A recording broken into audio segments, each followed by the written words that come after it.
everybody, and we are quickly approaching the end of my stash of Destiny gameplay, and I'm really sad. I don't know what to do with my life anymore. Destiny consumed my life for a week, like changed my life for a week, and now I don't know what to do. I just stare at my wall and be really sad. So if you guys would like to let me know what game you do want to see, I'm definitely gonna post some Battlefield, because obviously the hardline beta is going on right now. But if there's anything else that you guys want to see, please do let me know, because I will gladly give you guys everything that you want and desire. But for this video, what I wanted to do was I wanted to explain how PvE gear works in PvP, because it's the question that I've been asked probably the most. Actually, I've probably been asked this question the most, and I understand why, because this is incredibly important. For me, if Bungie did not balance the way that gear works going from PvE to PvP, it would have been a complete game breaker for me, a complete deal breaker, because I don't know how many of you guys know about the game called Aeon.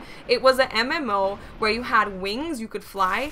Basically, I really liked that game until I realized that people that just grinded it out in PvP and just killed monsters and AI over and over again and got the best gear and the best levels and all that stuff, they were gods in PvP.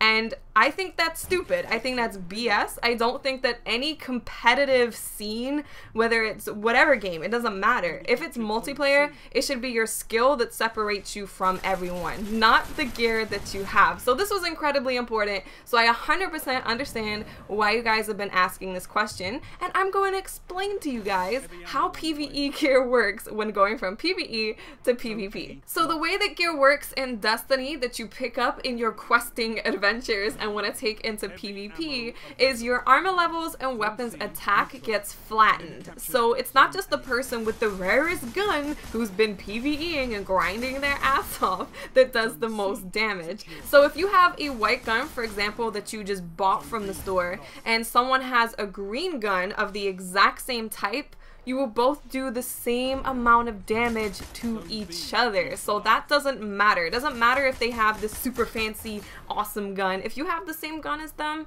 you're gonna do the same amount of damage as them. What does carry over into PvP, however, is the behaviors of that armor or gun. So for example, there are some gloves in Destiny that give you faster reload time with auto rifles.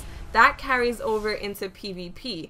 Or another example is there's a helmet that gives you faster melee times. That also carries over into PvP. So the easiest way to think of this, if you're finding it hard to wrap your head around it, is to think of these behaviors as perks. The person that you're in a gunfight with might be able to reload their gun faster because they have this perk to be able to reload faster, but they won't be doing any more damage than you. So if you're playing Call of Duty, for example, and you're in a gunfight with someone, just because that person has sleight of hand don't mean they gonna win that gunfight. It doesn't make them better than you. So that's how it is in Destiny. They might be able to do certain things faster than you or whatever, but they're not gonna be able to outgun you in a straight up gunfight based purely on the fact that they have a better gun or better armor. Now, if you played the alpha, you may have learned this information and thought, so why are some titans so freaking tanky and impossible to kill in a long range gunfight?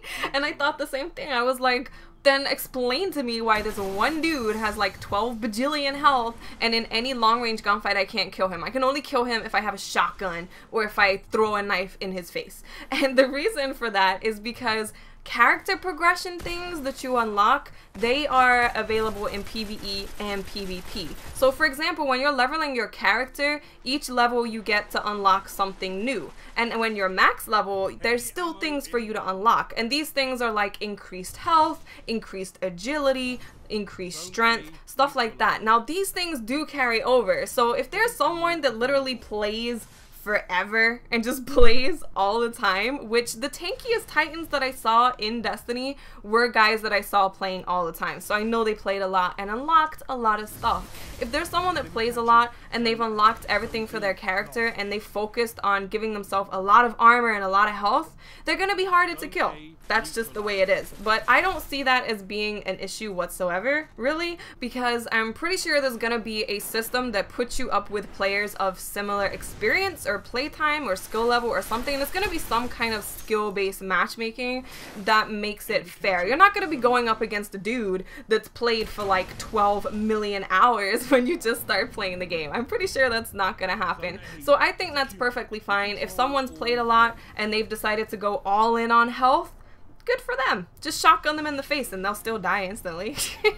So that is how gear works when you're going from PvE to PvP, and I'm very happy with it. Like I said in the beginning of this video, it would have been a deal breaker for me. I wouldn't have played the game if this was balanced badly. So from what I know, what I've been told, what I've experienced, it looks really good to me. Obviously, we can't tell until the finished game is actually out, but so far, everything looks really good. So I hope you guys enjoyed this video, and I will speak to you beautiful people later. Bye.